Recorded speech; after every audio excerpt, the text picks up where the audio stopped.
Todos tenemos un pasado, ¿verdad? Lo extraordinario es que el Señor nos libró de ese pasado triste, como decía la letra de esta alabanza, donde solo encontramos engaño y falsedad. Esa es precisamente la oferta que hace el mundo a todos aquellos que viven alejados de Dios. No hay otra esperanza, solo maldad, engaño. Es doloroso cuando nosotros volvemos a ese pasado. Lo podemos hacer cuando desenterramos cadáveres que ya estaban sepultados hace tiempo y que conviven con nosotros muchas veces, esa naturaleza pecaminosa que tenemos. Y me estoy refiriendo a las heridas, a los conflictos que nos llevan a experimentar el maltrato y los malos entendidos. Por eso en esta hora quisiera invitarles a que, reflexionando en esta carta de Santiago, enfrentemos el maltrato y los malos entendidos. Padre, gracias por la oportunidad de usar este lugar para traer tu palabra. Señor, en tus manos nos ponemos y pedimos tu ayuda. En el nombre de tu amado Hijo te lo pedimos. Amén. Todos hemos sufrido el maltrato y los malos entendidos. Todos hemos estado envueltos en ellos de alguna manera u otra, porque es imposible que donde esté el ser humano no hayan conflictos, no hayan heridas. Y estas heridas tienen diferentes formas, como por ejemplo una situación que se hace intolerable en el lugar donde trabajo, que por alguna razón no logro la armonía que quisiera con mis compañeros de trabajo o con mi jefe. A veces se manifiesta en conflictos en el hogar. La más íntima de todas las relaciones se vuelve tensa. Hay tensiones con la pareja o quizás con los hijos. Tal vez un hijo que sufre las consecuencias de un padre impositivo. Tal vez se trate de un padre que sufre las rebeldías de un hijo obstinado. Puede tomar también la forma de la herida que provoca a alguien que había confiado en otro como un buen amigo. Tal vez toma la forma de un hermano quisquilloso o de un vecino chismoso. La realidad es que las heridas se producen y la tendencia humana es querer cobrarnos lo que nos han hecho, desquitarnos, devolver mal por mal, ojo por ojo, diente por diente. Y la realidad es que si no usamos estas cosas que acabo de mencionar, que están en nuestra naturaleza, el devolver mal por mal, el ojo por ojo, a veces lo que se hace es que se embotella la amargura y se va fermentando en nuestra vida. Como dice la palabra, es una raíz que puede hacer daño, contaminar toda nuestra vida espiritual. Sin embargo, cuando vamos a la Biblia podemos encontrar que hay otro camino. Un camino mejor, porque es el camino de Dios. Es el que Él nos enseña en la palabra. ¿Qué hacer frente al maltrato que podemos recibir de otras personas o a los malos entendidos? ¿Cuál es esta alternativa? Bueno, Santiago capítulo 5, del 7 al 12, nos da algunas ideas en las que me gustaría que juntos reflexionemos. Vamos a ver en primer lugar qué hacer cuando nos hacen mal. En segundo lugar, cómo puedo hacer el bien cuando me han hecho mal. Primero, qué hacer cuando nos hacen mal. Dice la Biblia en el verso 7, Santiago capítulo 5, por tanto, hermanos, tened paciencia hasta la venida del Señor. No es un consejo que podríamos esperar del hombre. Como ya dije, nuestra reacción humana es distinta. Pero aquí Santiago está hablando, inspirado por el Espíritu Santo. Y recuerden que en los versículos del 1 al 6, en el capítulo 5, había estado mencionando a los ricos. Pero estos ricos eran unos ricos perversos. No por ser ricos eran perversos, sino por su corazón malvado. Eran opresores, estaban haciendo daño al pobre, estaban manifestando una obstinada malicia contra aquellos que tenían menos, y estaba de la otra parte los pobres sufriendo las consecuencias de este trato horrible. Y a ellos es a quienes primeramente se dirige Santiago con esa exhortación que aparece en el verso 7, en esa primera parte, donde dice: por tanto, hermanos, tened paciencia hasta la venida del Señor.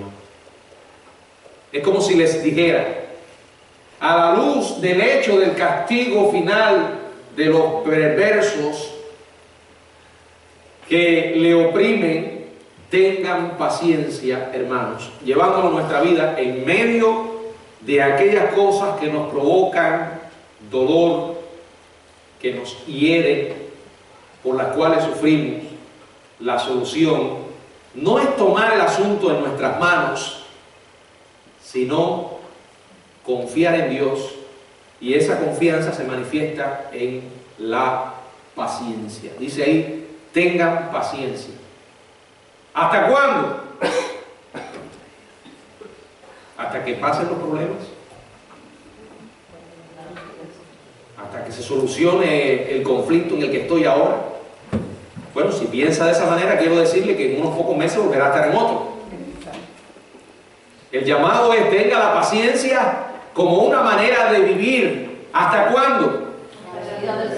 Dice la Biblia: hasta la venida del Señor. ¿Por qué? Porque siempre van a haber momentos difíciles, siempre van a haber razones para sufrir. Hoy salimos de una y mañana entramos en 4 o en 3. La realidad es que ahí están siempre. Por eso dice la Biblia: tengan paciencia. ¿Hasta dónde? Hasta la venida del Señor. Porque en ese momento, para los cristianos comienza una vida diferente. Y esa venida tiene 2 etapas: cuando Cristo viene por la iglesia y cuando Cristo viene con la iglesia. Es en ese momento, y solo en ese momento, donde el mundo va a arreglarse. Mientras tanto, no lo espere. Si no aguardamos con paciencia, en el presente vamos a vivir frustrados, amargados. Es imposible por nuestras propias fuerzas vivir como la Biblia nos pide. Pero no estamos solos. Tenemos la ayuda sobrenatural de Dios a través de su Espíritu Santo. Dice: tengan paciencia. Ese término paciencia domina todo el resto del capítulo. Es una respuesta inspirada por la fe ante diferentes circunstancias en las cuales nos podemos encontrar. Por ejemplo, el sufrimiento, que se menciona en los versos del 7 al 11.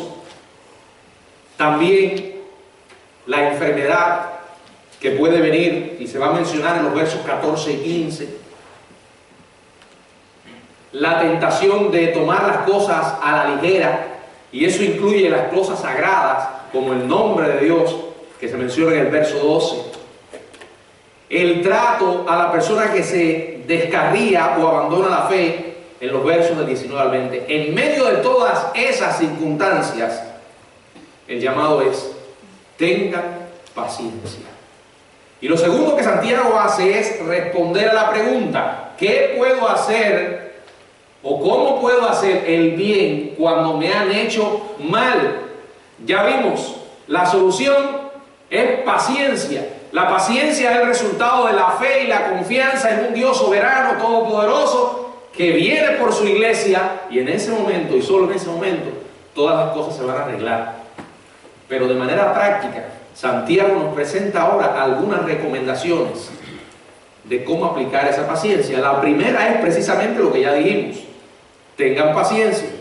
Dice el verso 7, la segunda parte, y explica en qué consiste esa paciencia.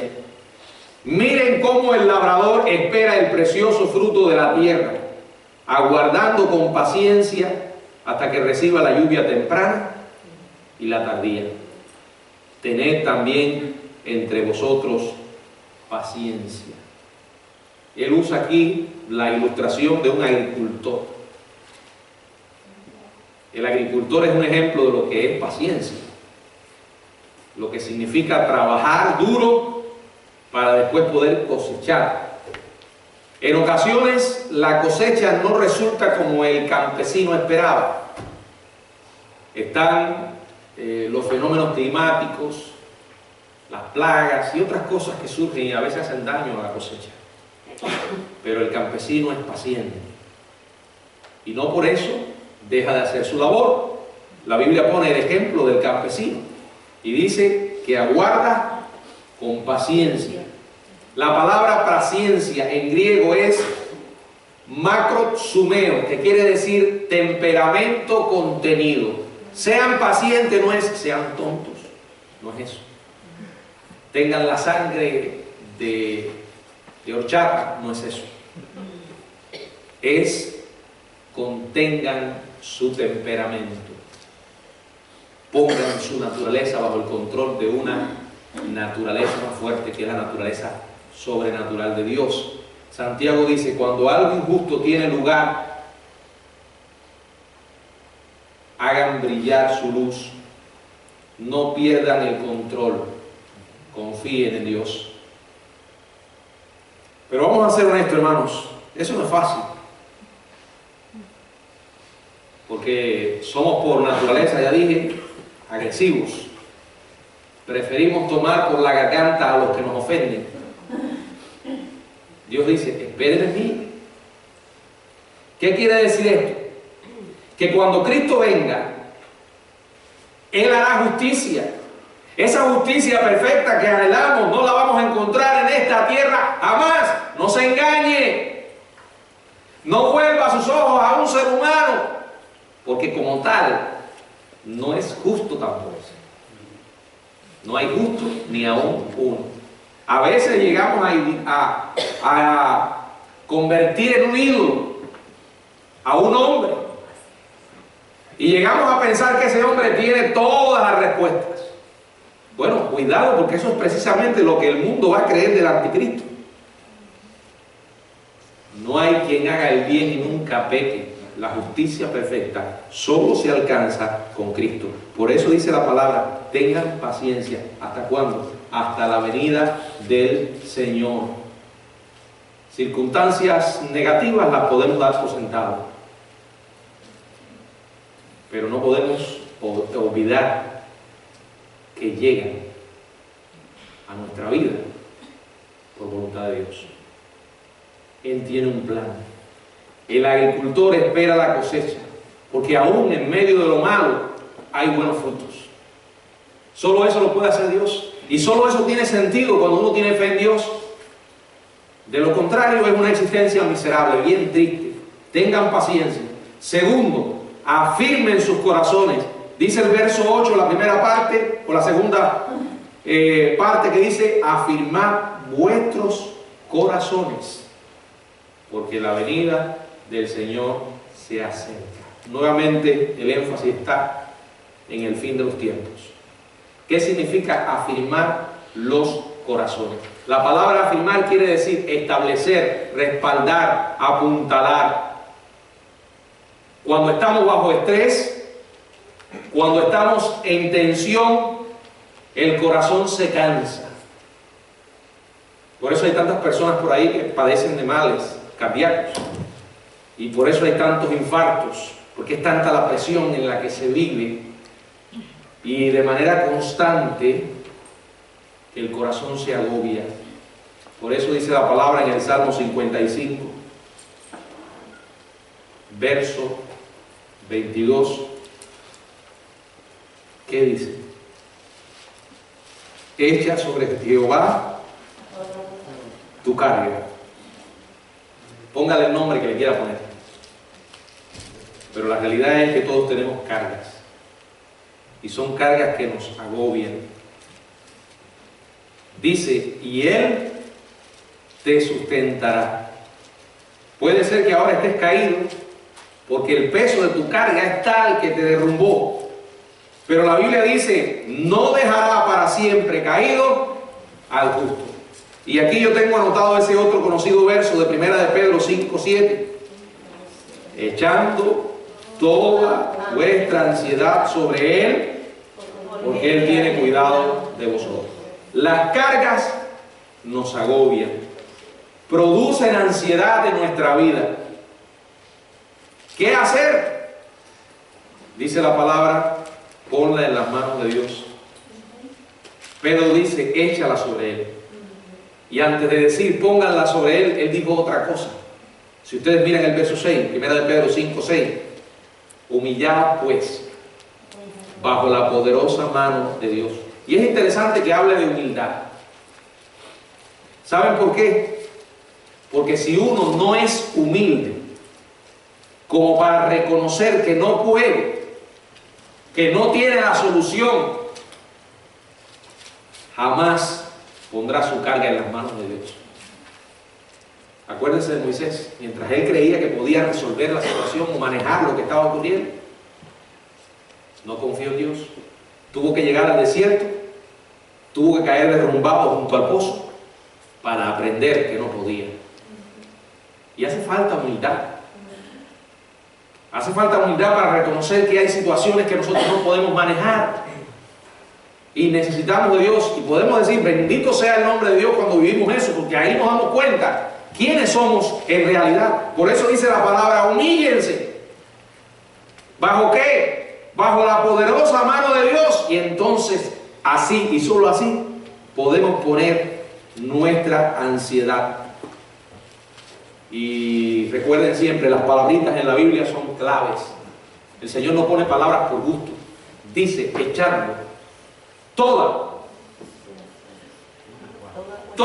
no una sí y otras no. Dice toda vuestra ansiedad sobre Él. ¿Por qué razón? Aquellos que les gusta preguntar, a todos. Porque a todos nos encanta preguntar. Nos molesta cuando el niño pequeño o el adolescente comienza a preguntar, ¿y por qué? Y usted le dice, ¿y por qué? Esa actitud infantil la asumimos todos, aunque no le digamos directamente a Dios por qué. Bueno, la respuesta es porque Él tiene cuidado de vosotros. Afirmen sus corazones, dice Santiago, apuntálense en su fe, descansen en el Señor, a menos que aprendamos a mirar más allá de lo que nos está ocurriendo, vamos a vivir como unos amargados, resentidos. Tenemos que mirar más allá de lo que nos ocurre y más allá del qué y más allá del quién o del alguien que nos hizo mal. Porque si no miramos más allá, créanme, nos vamos a desquitar, vamos a cobrar el daño. Eso es natural y es carnal. Solo Dios puede hacer, como dice Romanos 8:28, que todas las cosas ayuden a bien. Es ver la mano de Dios en todo lo que nos ocurre, lo bueno y lo malo. ¿Cómo puedo? Dice Santiago, ¿cómo puedo hacer el bien cuando me han hecho mal? Tengan paciencia. Segundo, afirmen sus corazones. Y tercero, no se quejen. Verso del 9 al 11. Hermanos, no os quejéis unos contra otros, para que no seáis condenados.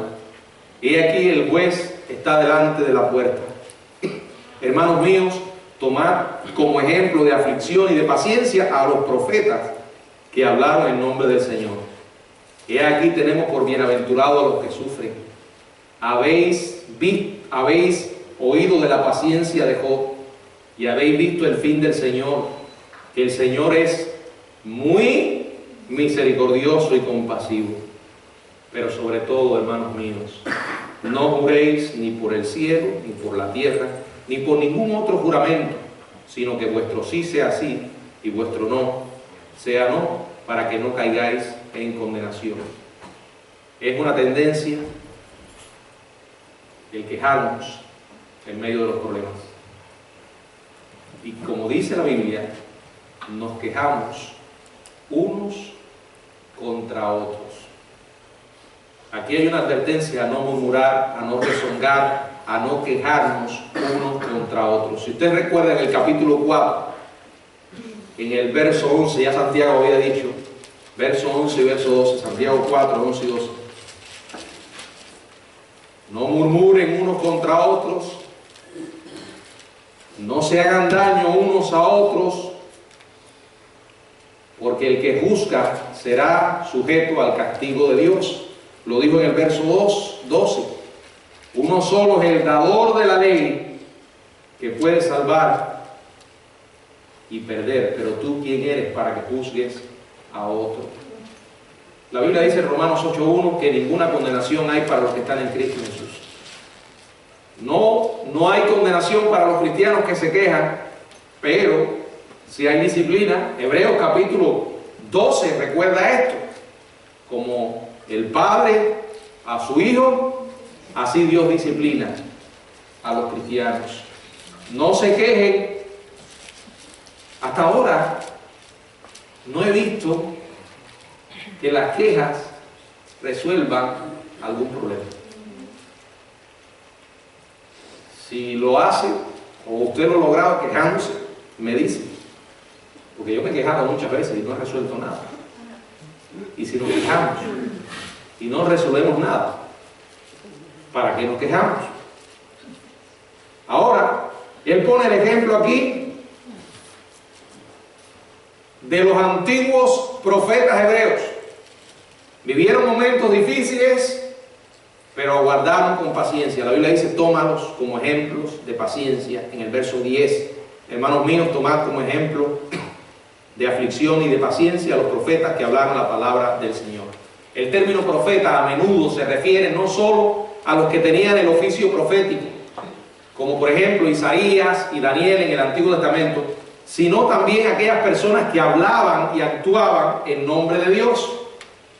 Aquí Santiago menciona un ejemplo que no es precisamente un profeta, pero sí fue un ejemplo, bueno, fue alguien que vivió para Dios y habló en nombre de Dios y quedó registrado en las Escrituras como ejemplo de paciencia, y es el caso de Job.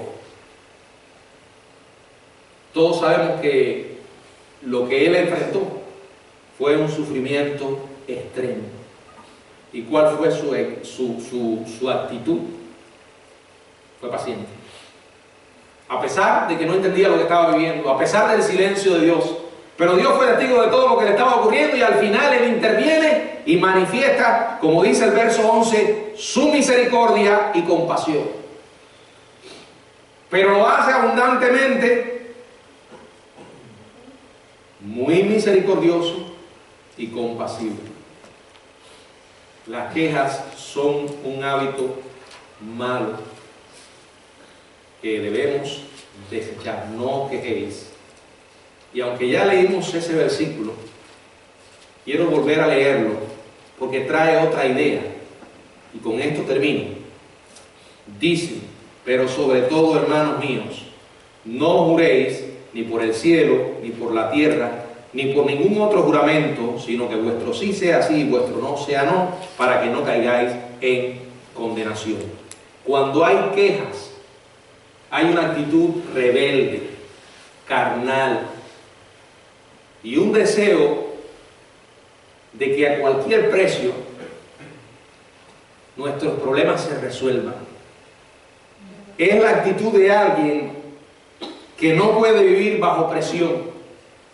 Y como no puede vivir bajo presión, se queja y busca la primera puerta que aparezca y por ahí sale. En ese contexto es que entra la exhortación de Santiago: no juren. Jurar es meter a Dios en nuestras conversaciones banales, en nuestras circunstancias, para que dé validez a nuestras palabras y a nuestros compromisos. Es como decir, te juro por Dios que no miento. Por Dios que voy a hacerlo. Nunca más volveré a suceder. Pongo a Dios como testigo. Delante de Dios te lo digo. Y podríamos seguir mencionando muchas frases más. Eso es usar el nombre de Dios en vano. Mateo capítulo 5, el Señor Jesucristo habló sobre esto y dijo en el versículo 34 al 37, pero yo os digo, no juréis en ninguna manera, ni por el cielo, porque es el trono de Dios, ni por la tierra, porque es el estrado de vuestros pies, ni por Jerusalén, porque es la ciudad del gran rey, ni por vuestra cabeza jurará, porque no puedes hacer blanco o negro un cabello. Sea vuestro hablar sí, sí, no, no, porque lo que es más de esto, de mal procede. Bueno, aquí está hablando no de cualquier tipo de juramento, porque en realidad la Biblia de manera general no condena el jurar, sino cuando se hace de cierta manera. Porque Abraham juró, David juró, Isaac juró, Pablo juró, Dios mismo juró. Entonces, ¿se contradice la Biblia? No. Está hablando de jurar en ciertas circunstancias. Por ejemplo, aquí la prohibición de jurar de Santiago está en tiempo presente, lo que sugiere que aquellas personas a las que él estaba escribiendo estaban participando en algo que desagradaba a Dios. Pudiera ser que tuviera que ver con que algunos, debido a las presiones a las que estaban siendo sometidos, se estaban retractando de su fe en Cristo o prometían lealtad a otros aparte del Señor. Esto le traía beneficios. Por ejemplo, se reducía el sufrimiento, las adversidades, las pruebas, pero el costo era abandonar a Cristo. Y para nosotros tiene una aplicación muy práctica. No metamos a Dios en nuestras conversaciones triviales cuando por nuestra falta de carácter o de compromiso la gente no nos cree. ¿Por qué jura la gente? Porque la gente no le cree. Por mi madre, dicen algunos. Sí. Y la pobre madre. Y otros meten el nombre de Dios. Oye, te digo que esto es así. Mira, y ahí jura. ¿Para qué? Para que les crean. No está hablando de los juramentos solemnes hechos en el nombre de Dios como aparece en la Biblia, sino aquellos juramentos que empleamos en nuestras conversaciones triviales, en nuestras relaciones con otras personas que por nuestra falta de integridad no nos creen.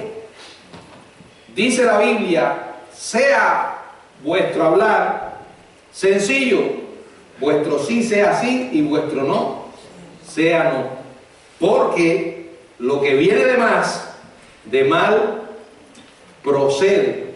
La advertencia de la palabra es clara. Tenemos que tomar esa recomendación. Vuestro sí sea sí y vuestro no sea no, para que no caigáis en condenación. Va a haber maltrato, van a haber malos entendidos, pero no podemos nosotros tomar la justicia por nuestras manos. Yo no sé lo que a usted le espera en los próximos meses, ni tampoco tengo idea de lo que me espera a mí, pero Dios sí lo sabe. Tal vez llegue una situación judicial que usted no merece, una reprimenda de parte de su patrón que tampoco se merece. A lo mejor lo despiden de una manera intempestiva, o sea, inesperada. Puede ser alguien en su trabajo que le está causando una situación dolorosa. O tal vez su esposo que le abandona, o su esposa, un hijo que se rebela, o un padre o una madre que lo trata como si usted fuera una basura. Sea lo que sea, el consejo de Santiago es que solo Dios nos puede ayudar a salir adelante. Tenga paciencia. ¿Hasta cuándo? Hasta que Cristo venga. Mientras tanto, no confíe en los hombres, confíe en Él y no busque caminos para escaparse. Enfrente lo que está viviendo, no de espaldas, sino de frente, confiando en el Señor. Aquellas personas a las que Santiago escribió, les estaba yendo muy difícil. Pero Él les dio una salida. Y es la salida que tiene todo hijo de Dios. Esperar, confiar y descansar en Él. Que el Señor nos bendiga.